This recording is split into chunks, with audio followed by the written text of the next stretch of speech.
When asking the question of how to get away with murder, there's no better place to start than the case of Samuel Little, a man that could have killed 93 people in the US over several decades. He died in 2020 aged 80, but before he bit the dust, he let his story be known. He said he started killing people in 1970, and he kept on killing without detection for over 4 decades. He was eventually arrested in 2012, but it wasn't until a few years later, when he started confessing to many more crimes, that he became known as one of the worst of the worst. He told the authorities in lurid detail what he'd done, and his stories added up.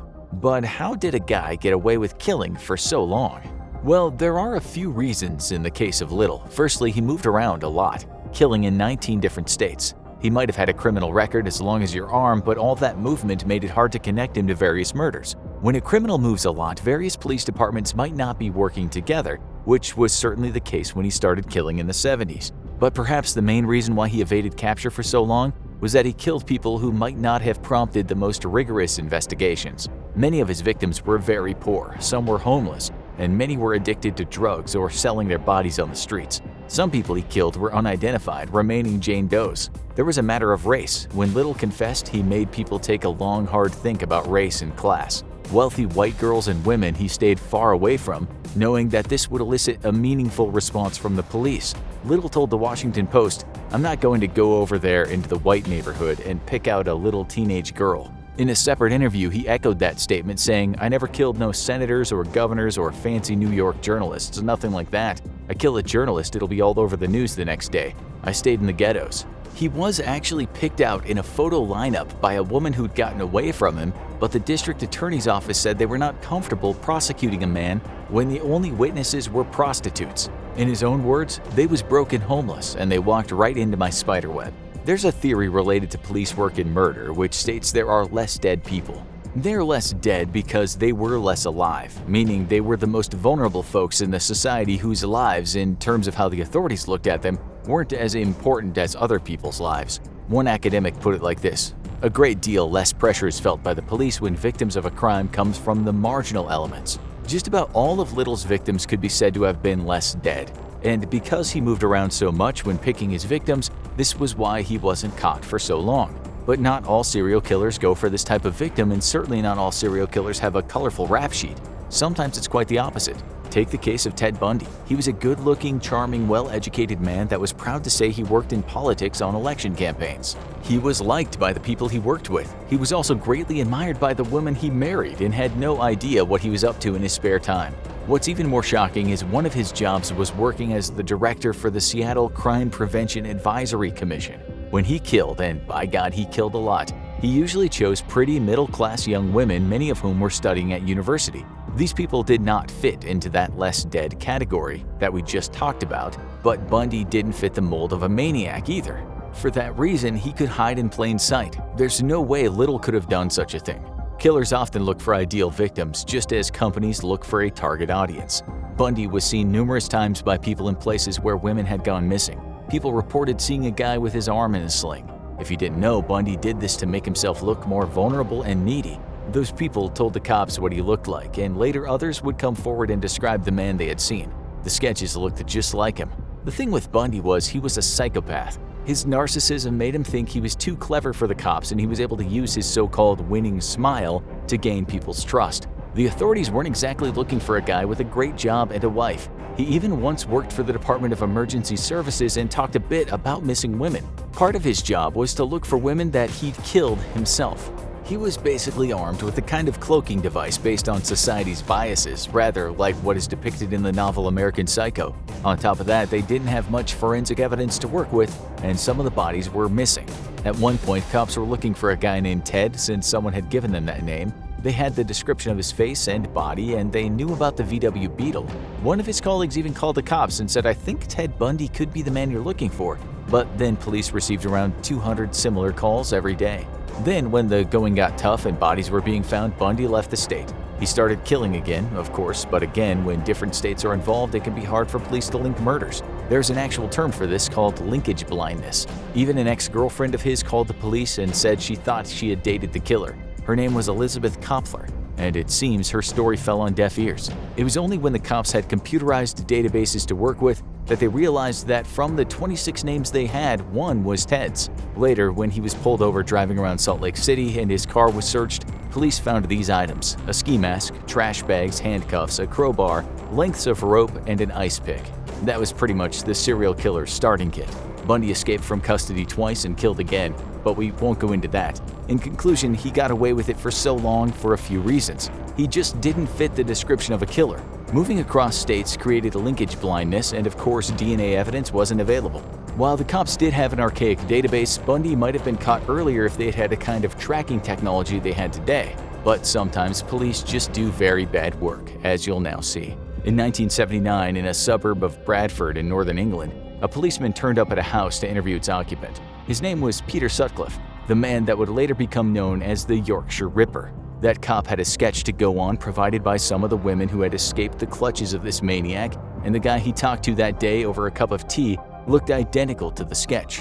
When the cop went back to the station to tell the chief about the man, the chief shouted back, "Anybody mentions photo fits to me again will be doing traffic for the rest of their service." That chief was following one line of investigation, which is a reason why some killers have gotten away with their crimes for so long. Sutcliffe was married to a teacher and lived in a house on a quiet suburban street. And so yet again, he wasn't what police immediately thought of when they looked at the bodies of women that had been torn apart. He was interviewed by the cops 9 times before he was eventually arrested, and he killed quite a few times in between those interviews. It's natural for cops and the public to think of some kind of monster when we hear about people being eviscerated down dark alleys. In the past, sometimes werewolves were blamed for such crimes, but more often than not, the killer looks and behaves just like you and me. Police know better now, but there is little doubt that a man who lives a very ordinary life might be the last person police look at. In this case of bad policing, you could say the cops had a one-track mind. First, they said the killer only chooses prostitutes as victims, even having the gall to call non-prostitutes normal women. Police at first said one of the attacks on a girl was not the same man because the killer only chooses prostitutes. She survived and gave the police a description of Sutcliffe. She also said he definitely had a strong Yorkshire accent, which, if you know English accents, is pretty unmistakable. Police dismissed her story as not linked to the serial killings. When they finally realized the guy kills indiscriminately, they called one of the victims the first innocent person. These were the kinds of people on the job. They had closed minds. They weren't the best investigators. They also worked with paper, not computers. They had so many files after years of investigations that they had to reinforce the floor where they were kept. That didn't help the investigation at all. They finally got a break when a banknote was found hidden in one of the victim's purses. Sutcliffe had given her the money before he killed her, and when cops looked at the numbers on that crisp note, they had a list of places where it could have been used to pay people. One was T and W.H. Clark Holdings, where Sutcliffe worked. He was even interviewed there by the police. Still, even with an entire Ripper squad looking for him, he killed again and again. What happened next is one of the biggest police bloopers of all time. They received a recorded message from a man claiming to be the killer, although this man didn't have a Yorkshire accent. The man speaking to the head of the investigation said, "I'm Jack. I see you're having no luck catching me. I have the greatest respect for you, George, but Lord, you're no nearer catching me now than 4 years ago when I started." Linguists who were hired said this accent is not from Yorkshire but Tyne and Wear in the northeast of England. They were right, and the cops were very, very wrong to pursue a line of investigation into this tape. They looked for the mysterious Jack rather than the Peter on their doorstep. Meanwhile, Peter kept on killing. The person who actually faked being the killer even called the police to say he lied, but for some reason they kept looking for Jack. The FBI's fairly new behavioral science unit went over to England and told the investigators, "You realize, of course, that the man on the tape is not the killer, don't you?" They said, "You're looking for a man with mental health issues who likely works as a driver." That theory was spot on. Then one of Sutcliffe's former friends wrote to the cops in Bradford. The anonymous letter marked priority number 1 went like this: "I have good reason to know the man you're looking for in the Ripper case. This man has dealings with prostitutes and always has had a thing about them. His name and address is Peter Sutcliffe, 5 Garden Lane, Heaton, Bradford, Shipley." He said he was with Sutcliffe one night and he likely killed someone. For some reason, that letter was just filed and left alone. The guy even went to the police station the next day and told the cops again he was pretty sure the killer was Sutcliffe. The report of that meeting mysteriously vanished. Sutcliffe was eventually caught, but only after he was pulled over on a traffic stop. Even when he was in handcuffs, the ignorance of the authorities didn't stop. When he stood in court, a prosecutor said, "While some of the victims were prostitutes, perhaps the saddest part of this case is that some were not. The last 6 attacks were on totally respectable women. As for what went wrong in the case, well, take your pick. The police were single-minded. They seemed to embrace a top-down structure in which newer cops could not criticize more experienced cops. They also likely discounted Sutcliffe as a possible perpetrator because of his normal home life. They followed false leads, they had way too much paperwork, and dots didn't get connected. Those Yorkshire cops were behind the times when it came to understanding the minds of serial killers. Still, he didn't cross state lines and killed mostly close to where he lived. He should never have gotten away with it for so long. The British media rightly called the investigation stunningly mishandled.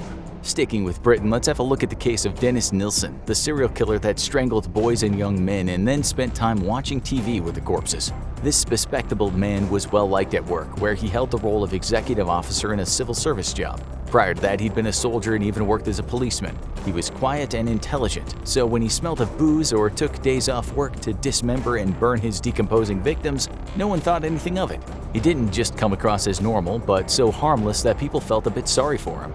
Nilsen drank heavily, and it was his astounding tolerance for alcohol that he used to subdue his victims. When he invited them around and plied them with booze, they collapsed in a drunken heap and he was just fine. Nonetheless, one guy survived Nilsen strangling him and he went to tell the cops. This is where the police again showed some amount of short-sightedness. They just dismissed the crime as a homosexual lover's tiff. This was the 80s when homophobia was rife among the English police forces. The cops, it seems, thought that what happened was consensual, and they didn't press any further when the man said he wasn't going to press charges. Another survivor of Nilsen didn't even report what happened to him for fear of being outed. A very similar thing happened in the US to a very similar kind of killer. Jeffrey Dahmer also enjoyed spending time with his dead victims, and he had a similar run-in with homophobic cops. Dahmer plied one of his victims with alcohol containing sleeping pills, after which he drilled a hole in the kid's head and injected hydrochloric acid.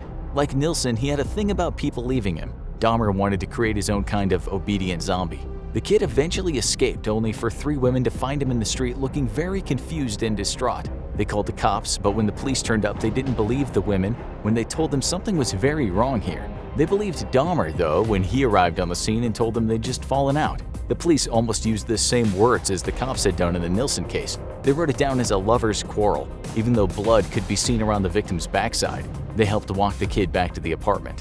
One of the cops even noted how Dahmer's apartment smelled disgusting. That was because bodies were decomposing in there. It should also be said that Dahmer also had a criminal record involving sexual deviancy. Dahmer killed the teenager shortly after. With that in mind, we can come to the conclusion that some killers have evaded capture from time to time because of police discrimination.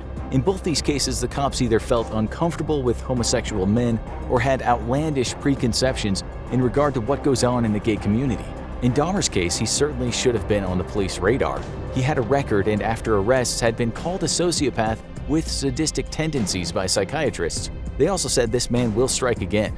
He did, but one drugged man survived the ordeal. Dahmer was arrested yet again, with the psychiatrist this time saying he was seriously disturbed, impulsive, and dangerous. Still, Dahmer went back to the streets. He was only caught after one of his victims got away, still in handcuffs, and flagged down a cop car. As for Dennis Nilsen, he didn't have a history of criminality, and unlike Dahmer, from the outside he looked like a respectable office worker who just liked to spend a lot of time alone in his quiet, leafy London suburb house. It did seem, though, that the police turned a blind eye when it seemed obvious that Nilsen had seriously assaulted someone. We should also point out, in fairness to the cops, Nilsen did a pretty good job at disposing of bodies, at the start at least. Because the cops in London and elsewhere for that matter have been accused of such prejudice, they might at times have kept their distance. This could lead to negligence, and such stigmatization of the gay community could lead to serial killers getting away with crimes. We can't stress enough that keeping an open mind is very important where serial killers are concerned. Nilsen would likely have not been caught if he hadn't made a very big mistake. After being forced to move and not having a garden anymore to burn bodies, he had to make do with a flat to dispose of his victims. He did his best to chop them up and liquefy them, but what he shoved down the drain led to some blockages. He was actually one of the tenants that called the landlord and said something had to be done about those blockages. When some workers opened the drains, they discovered something horrible. What looked and smelled like bits of rotting flesh. Nilsen actually went outside and told the guys it was likely discarded KFC. There was no brilliant or particularly bad police work after that. After finding a head, arms, feet, and other body parts in his flat, Nilsen turned to the cops and said, "It's a long story. Goes back a long time. I'll tell you everything. I want to get it off my chest." He killed 12 to 15 people over a 5-year period, and as the English might say, the police didn't have the foggiest. Now for the last one. What if there's a serial killer out there that is the worst you could possibly imagine, and yet police still haven't uncovered this crime? It's very possible. Richard Cottingham, aka the New York Ripper, is currently serving time in prison in New Jersey. Police know he definitely killed 11 people, most of them vulnerable young women who he brutally tortured before killing. He started in 1967, but wasn't arrested until 1980. Since he's been in prison, he's had a change of heart at times and admitted to more murders. In fact, he said he killed in the region of 100 people. He's spoken about it to the serial killer historian Peter Vronsky, but sometimes he says he can't recall what he did with some of the victims or their body parts. Cottingham was another family guy that no one ever expected of killing people. Never mind doing the atrocious things he did to his victims. He held down a very good job as a computer operator at an insurance company, and he was adored by his 3 kids. He was also not on the police radar when he was finally arrested. That happened because he was confident enough to try and kill a girl at the exact same hotel he'd mutilated and killed another girl just weeks earlier. When the staff thought they'd heard screams, they called the police, their minds still traumatized by what happened 18 days earlier. The question is, though, could this man be the most prolific serial killer ever in the US, and the cops just don't know about it? Well, as Vronsky points out in his books, there are massive gaps between his first murder and when he was caught. Cottingham said he never stopped killing in those 13 years, but he was only convicted of just a handful of murders. By the way, Vronsky was inspired to start writing about serial killers after bumping into Cottingham in a hotel after he just dismembered 2 women. When Cottingham got out of the elevator, his bag hit Vronsky's knees. It was heavy and it hurt. That's because there were 2 heads and 2 pairs of hands in that bag. In one of his books, Vronsky writes of the time when Cottingham was on the loose. On 8th Avenue north of West 42nd Street, there were so many hookers that the NYPD put up wooden barricades along the sidewalks to keep them and their pimps from spilling off the sidewalks onto the avenue and blocking traffic. At the time, the city was awash with crime, and there was in the region of 40,000 prostitutes working there. When Cottingham wasn't showing off his computer skills in his Manhattan job, he was frequenting a red light district, which was also an analog porn hub nicknamed The Deuce. Women and girls went missing a lot.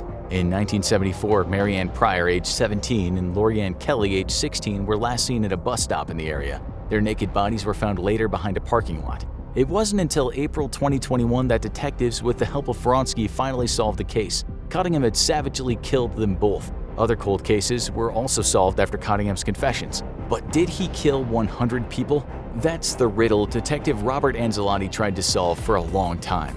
Over the years, he visited Cottingham, each time building up a kind of rapport to make him open up about what he'd done. One day, Cottingham just said, "I'm gonna give you one." He described a murder he committed, saying things only the killer would have known. Anzalotti told the New York Times in 2021 he remembers certain aspects of a person. One would remind him of a TV actress. Look her up, she looks like her. Others he remembered from a haircut.